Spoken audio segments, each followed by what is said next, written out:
So let's have a discussion now with our panel on the back of that, of course, taking place in Johannesburg. For more on the ANC meeting with councillors and the state of service delivery in municipalities, we're joined by UNISA political science professor, Professor Dirk Coetzee, and of course the former statistician general, Dr. Badi Lehotla. Looking forward to getting your thoughts on whether or not the messages that were sent by the ANC leadership to their councillors are going to result in better service delivery in their various municipalities. We're taking your WhatsApps on 072-110-5584 or give us a call on 010-594-6010. Gentlemen, a good evening to you. Thank you so much for joining us. This is an incredibly important discussion as we get closer to the local government elections next year.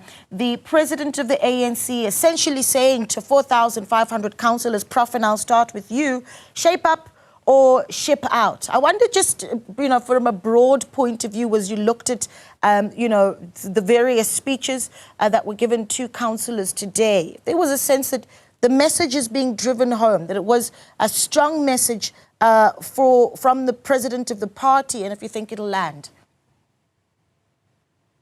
Good evening.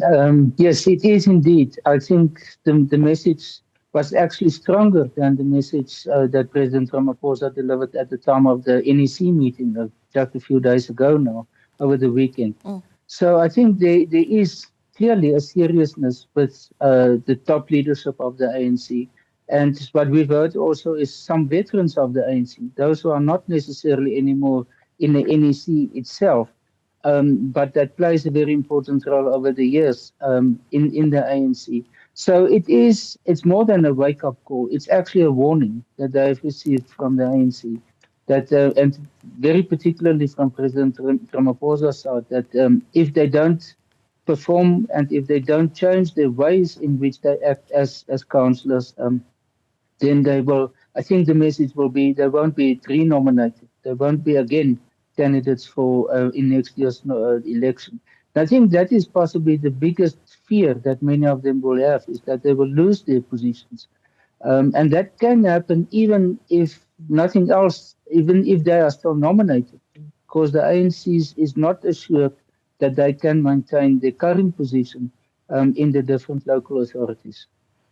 Yeah, I want to bring in Dr. Lehotla. I know that you actually do want to share with us just the mountain of work that these municipalities and these councillors that were there today really need to be doing because of the massive problems that we are seeing with service delivery. Hard to ignore just the big conversation we'll be having around just the basic supply of water, for instance, in so many of our municipalities. Just how mammoth of a task do these local councillors have on them, Dr. Lehotla? No, thank you very much. I think a strong message is important. But a message is not enough. People have to be technically equipped to deal with complex issues at local authorities. And I don't think we have provided that kind of technical capacity to handle this. So in no time, the words will fade as the reality dawns of the technical and the complexity of driving local government. Particularly because over a period of time, measured from a point of view of impact, while from 2001 to 2011, monotonically poverty declined in South Africa. In every municipality, poverty declined. And if you took the case of Msinga, you saw poverty declining in a manner that it has never declined in any one of the municipalities. The speed, the consistency with which that happened was anchored in building peace in Msinga. And Vuyo Matlati and others who were in Msinga during 1994, just before the elections, had to build peace in there. The question is, we got the fundamentals of peace in the other municipalities so that when the right things happen, then you can have sustained decline in poverty. So the monotonic decline in poverty from 2001 to 2011 was evidence that something was happening in the municipalities. But those gains were reversed from 2011 to 2016. While there is no data at the moment that has been computed for up to now, we do know that the challenges have deepened, and a third of the municipalities, poverty reversed while in another third it remained the same. So the challenges that are faced as we move to these local government elections are so severe. The quality of leadership that we have is so weak and so compromised that words are not enough. And let me say stay what with you should a be little done. bit. Yeah. Dr. Lehutla, let me stay with you as we unpack what you've said. So you say we saw in various municipalities that there was a decline in poverty between 2001 and 2011. Then those gains reversed from 2011 to 2016. The factors at play there and how they link back to service delivery in your view? Yes, indeed. I mean, the basic things like water, sanitation, and so on declined, so that the fortunes of society in those municipalities reversed. But then with the decline and absence of electricity, we saw even in urban areas that used to have electricity, those declines are bound to have happened as living conditions of people declined. I'm sure from the Statistician General data of 2023, when we start measuring poverty in a multidimensional way, I think in all the municipalities we have seen reversals. I can bet my cent that that has happened. So the challenge is very, very massive. The polarization in communities.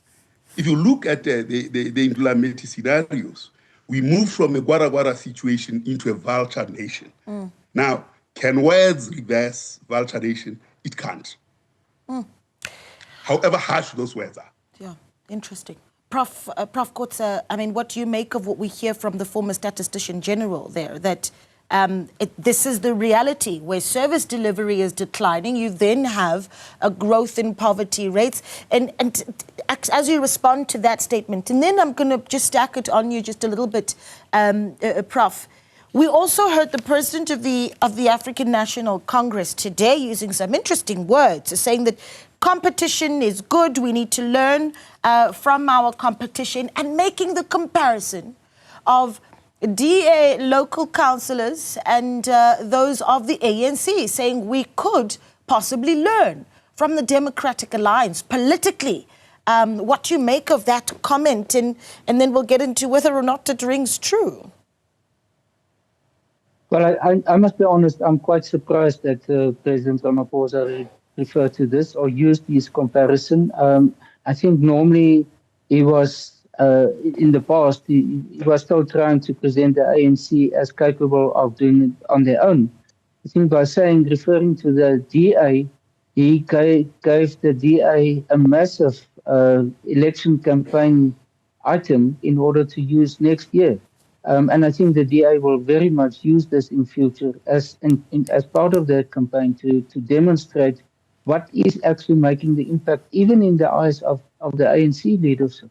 So that is certainly something which I think President Ramaphosa from within the ANC will be criticized for. I can't imagine that all the ANC people will simply accept it, as he put it. But I think, he wanted to shock them. He wanted, I think that was the main intention of this, to say, I'm not going to anymore try to whitewash what is happening within the ANC or ANC councillors. We have to wake up. And if they are not shocked, then the other parties, and it's not only the DA, might overtake the ANC in some of the, especially smaller councils, not necessarily the big metros.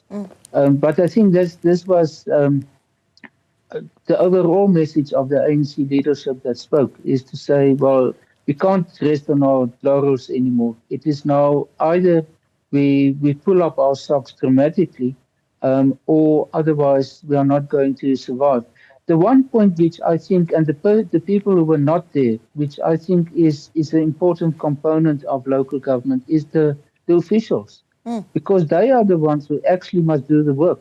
The politicians, those who were there at this event today, are not supposed to become involved in the day-to-day implementation of services. And the government specifically, even before last year's election, adopted a new policy about the professionalization of the public sector to make sure that the politicians, the executives, are more focused on oversight roles within the local authorities and to provide guidance, leadership, and policy. but that the day-to-day service delivery must be done by the officials. And I think that's where a lot of the problems always also are, is that many of them are not necessarily capable enough, equipped enough, trained enough in order to do that work.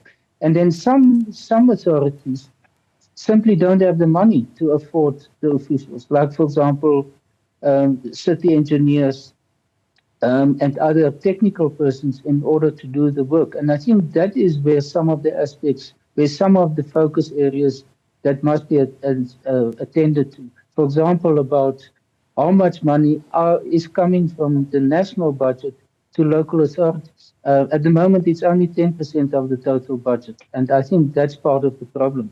Yeah. We're going to continue with this discussion on the other side of this short break, and we'll go, a little bit further into the technical capacity that Dr. Lehotla says simply isn't there in our various councils, and what it is that's needed then for councillors of the ANC or any other political party, in fact, to be able to deliver on service delivery. But I still want to sit a little bit on this point. These are the words that were used by the president. He says, it's hugely painful each time that the AG comes to report, and we see that municipalities who do best are not ANC-controlled municipalities and are often DA-controlled municipalities. Is that true? Dr. Lehotla going to help us with that as well on the other side of this. Stay with us. Welcome back. Well, we continue our conversation on the back of 4,500 ANC councillors coming together to hear of the local government action plan that has been put together by the leadership of the party ahead of the 2026 local government elections. The president of the party telling these councillors to shape up or ship out. But will the message drive home, and what are the capacity and technical capabilities that need to be given to them, as well as resources, so that they're able to improve on service delivery? Are you optimistic that that message was driven home to some of those councillors? We're taking your calls on 010-594-6010 or your WhatsApps on 072-110-5584. Let's hear from Lesiba in Mamelodi. Lesiba, good evening and thank you for calling. Good evening, my dear. How are you? I'm well. Appreciate the call. Talk to us, Lesiba. Yeah, my sister, I'm sitting here as the previous certain councillors. So the things that the president is saying, it looks like they put the blames to the councillor. The councillor is just a messenger. Councillor is a messenger. Councillor takes the problems from the community and they take it to the MEC, to ministers of waters and whatsoever. So now they should have said these things. And not only the ANC councillor, as the president, is not the president of the ANC. The president is the president of this country. They represent everyone. The president should have said, all the councillors that they get paid, taxpayers paid from the government, they should do their job. And the councillor, they should have working committee under the councillor. After the councillor, they were supposed to create something that called community forum. That councillor, when he's in the council meeting for 2 days, 3 days, he can be able, when he comes back, get the report. Like, for instance, there is no water for the past 2 days. Somewhere they've never removed a waste removal. Some places there is a problem with electricity. Councillor alone, he cannot run 2,000 people. They should not blame the councillors. They should have said that councillor reported to certain person, certain person reported to this person. Municipality, they're doing nothing. You see their trucks. They're just going up and down. They even pass the water here. Electricity, you ask people of electricity, they'll tell you that, you say, we have a problem with this poles here. It's burning. They'll tell you, put the number, do the reference. Before we can go to that way, we must get the reference first. It's a big problem. And this thing, it happens only in townships. Ask yourself why. There is a big problem. The president must not become a president of the ANC, he must become the president of the country. And the president, it only represents the ANC when they're in ANC. But for now, he's not representing the ANC, representing the country. The country is in crisis right now. And the crisis that we're having is Northwest, Mpumalanga, Free State, and the Gauteng. Those are the bigger problems that we are having. All right.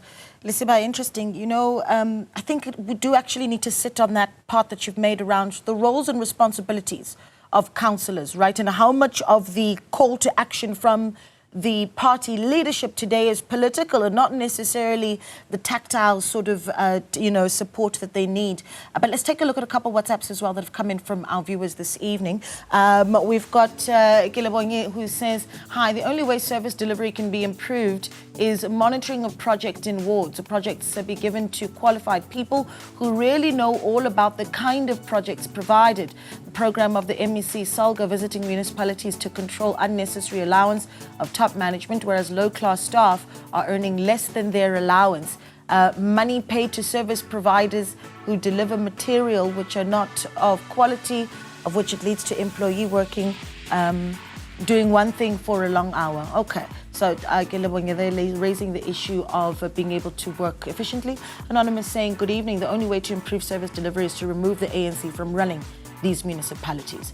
Anonymous, thank you so much for texting in. Another one from another Anonymous saying the ANC is just bluffing. They must root out corruption from the top officials and stop this PR stunt. They've been saying this for the past 20 years, but for them, it is just business as usual.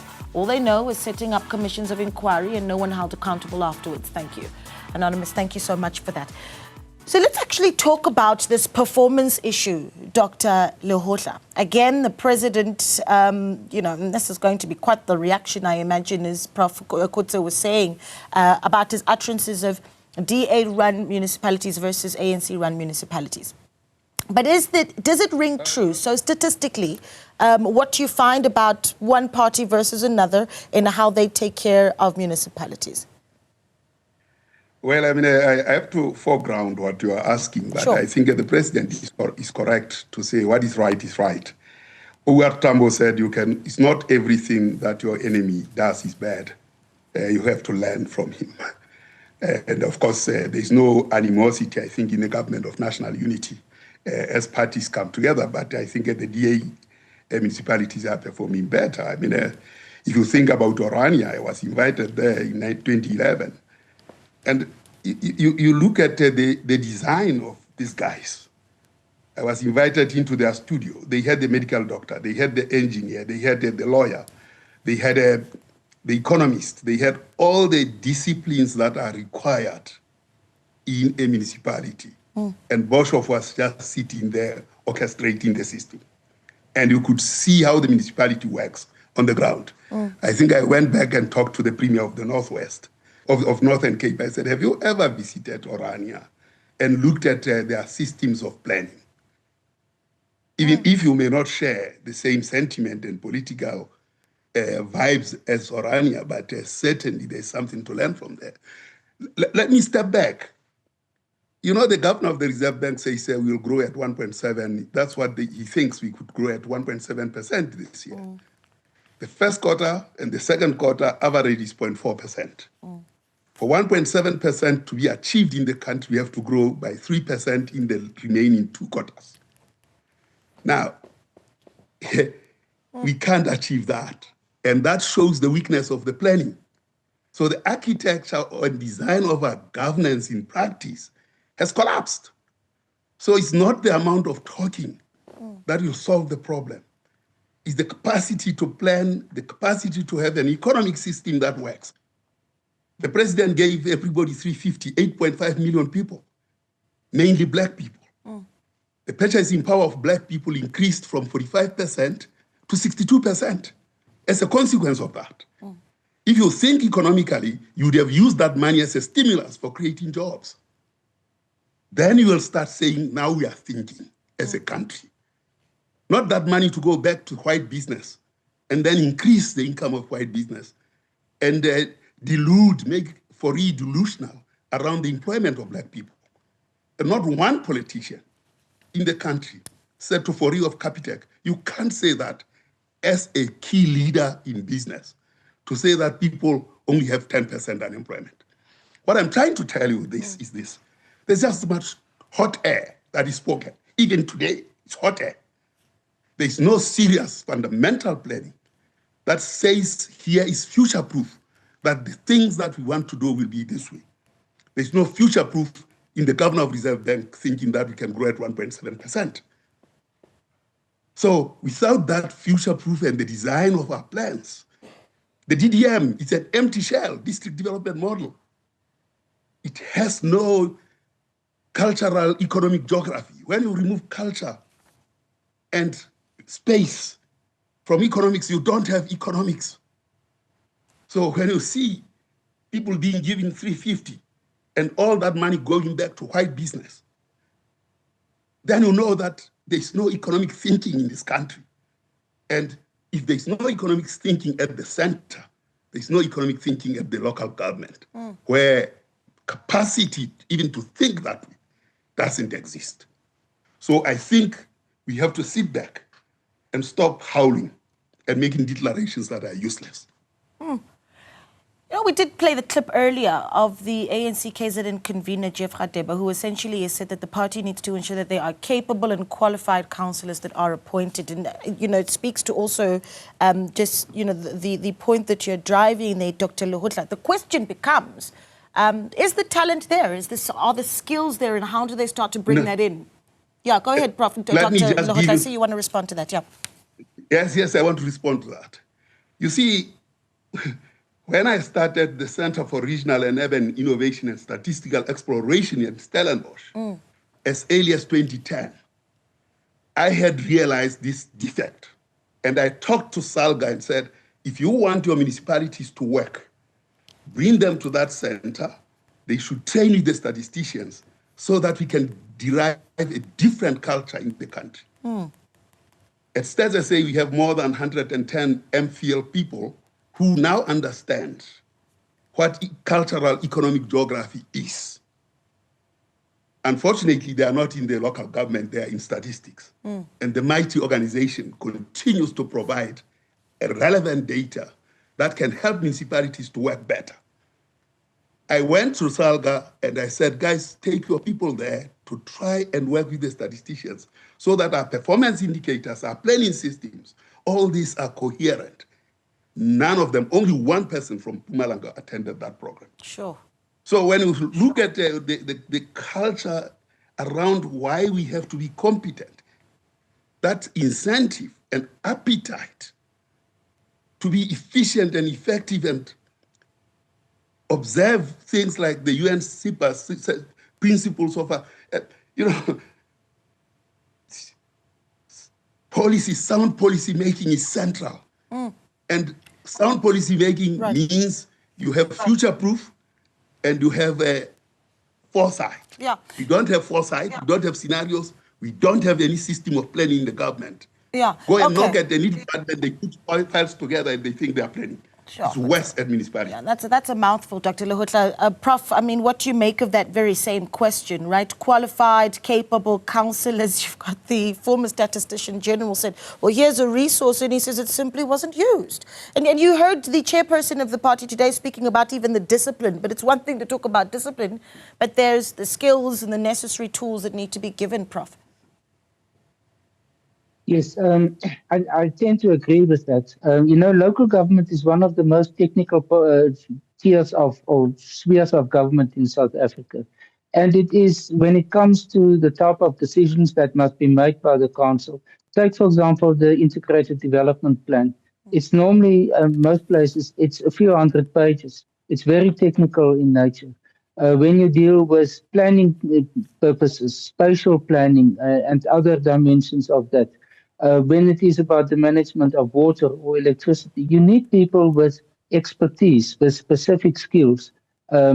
It's not necessarily the councillors who must be experts in these fields, but they must be able to understand what the decisions are about that they have to take in the councils, that they must understand what are the type of questions they must ask to the officials as part of their oversight role. And they must be also aware of what are the policies that are needed in order for a local authority to develop, whether it is in terms of economic development or spatial development, or about, as I say, infrastructural development. So it is, in a sense, quite technical compared to, let's say, for example, national government or the national parliament. So that, I think, is the main challenge. And in many parts of the country, especially in the rural areas or the smaller towns, that type of expertise does not necessarily always exist.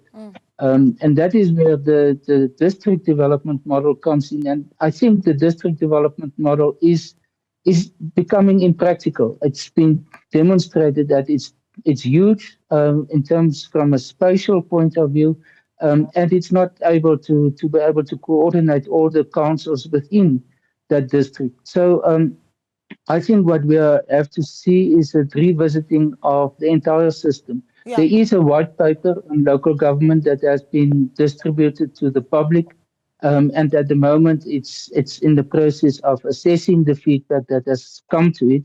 But as I said earlier on, also the financial, the fiscal, specifically the fiscal dispensation with respect to local government is something which is also very important to revisit. And to come back to your original point, councillors are supposed to understand all of this, not only to be able to follow what is being said, but to be able to engage with these issues. And I think this, again, is something which does not exist amongst the members very often. Yeah. So it means that, and that's what my colleague is saying, is training is exceptionally important. SALGA is supposed to provide part of that, but universities and other institutions of higher learning are also supposed to assist with that. And I think that is one of the main points of departure that I would say for the future when we want to change or restructure or reform local government is exactly at that point. Right. Yeah, and of course we await to see as those reports are coming in. You'd remember today that we also heard from the leadership of the African National Congress that these councillors would now be asked to give quarterly report backs on the progress that they're making where service delivery is concerned. Let's catch up then with this discussion and see what those results are looking like. But let's take one last caller. Bethuel is in Van der Bijl Park. Bethuel, good evening. Good evening, my sister and your guest. Appreciate the call. Go ahead, Bethuel. Yeah, my take, I think they have already taken some of my points. But there has to be investment in education, you know, and also looking at our municipality, what are the economical strategic sectors. I'm in the Vaal. One of the best municipality that is performing is Mid-Vaal. Yeah. And is best in agriculture. So Mfuleni is the west municipality, and that's where there's steel and so forth. Local government or leaders needs to zoom into economical sectors like that one, and also the institutions of higher learning that are in municipalities. As Prof has said, they need to play a part. Also to produce knowledge that will economically benefit municipalities. Right. The last point, what happened in the ANC today, the meeting that they had with councillors, is a serious indictment. It's like a mirror. They're looking themselves in the mirror, and you cannot oppose what you see on the mirror. Yeah. So rhetorics and also saying the same thing, but there are no changes. Okay, and that's all people want to see, Bethuel. Unfortunately, I'm out of time, but I appreciate that, and the point certainly is made that, and I think anyone in any municipality, that's what they want to see, the results and not necessarily just the messaging. We're going to leave it there. Thank you so much to my guest, the former Statistician General, Dr. Balilo Hotla, and of course, as always, Political Sciences Professor at UNISA, Prof. Dirk Kotze. Always a pleasure, gentlemen.